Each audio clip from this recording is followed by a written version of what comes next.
મહેસાણા જિલ્લામાં સ્થાનિક સ્વરાજ્યની ચૂંટણી માટે 1723 કેન્દ્રો પર શાંતિપૂર્ણ મતદાન શરૂ. વહેલી સવારથી જ મતદારોની લાંબી કતારો.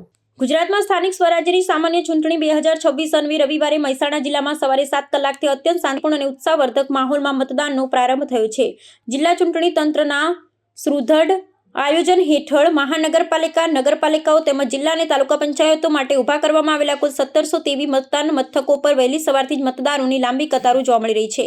લોકશાહીના મહાપર્વમાં પોતાના પવિત્ર મતાધિકારનો ઉપયોગ કરવા માટે સ્થાનિક નાગરિકોમાં અનેરો થનગનાટ વર્તાઈ રહ્યો છે. હાલમાં વર્તાઈ રહેલી કાળઝાળ ગરમીની પરિસ્થિતિને ધ્યાનમાં રાખીને જિલ્લા વહીવટી અને આરોગ્ય તંત્ર દ્વારા મતદાન મથકો પર મતદારોની અનુકૂળતા માટે વ્યાપક સુવિધાઓ સુનિશ્ચિત કરવામાં આવી છે. પ્રત્યેક મતદાન કેન્દ્ર પર શુદ્ધ પીવાના પાણીની વ્યવસ્થા ઉપરાંત કોઈપણ આકસ્મિક આરોગ્યલક્ષી જરૂરિયાતને પહોંચી વળવા માટે આરોગ્ય વિભાગ દ્વારા જીવન રક્ષક દવાઓ, ORSના પેકેટ્સ અને મોબાઈલ મેડિકલ ટીમ સજ્જ રાખવામાં આવી છે. વહીવટી તંત્રની આ આગોતરી અને સંવેદનશીલ વ્યવસ્થાને પગલે યુવાનોથી લઈ શારીરિક રીતે અશક્ત કે વરિષ્ઠ નાગરિકો પણ કોઈપણ અગવડ વિના સરળતાથી મતદાન કરી રહ્યા છે.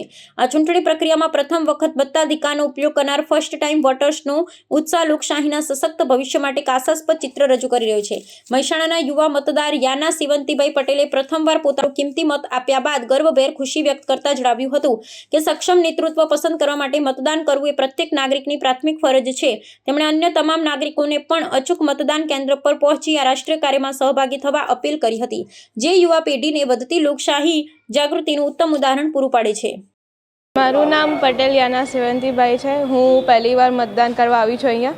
તો બધાએ પોતાનો મત ફરજિયાત આપવો એ આપણો હક છે. તો બધાને વિનંતી છે કે પોતાનો મત આપવા પોતપોતાની બૂથ પર જાય.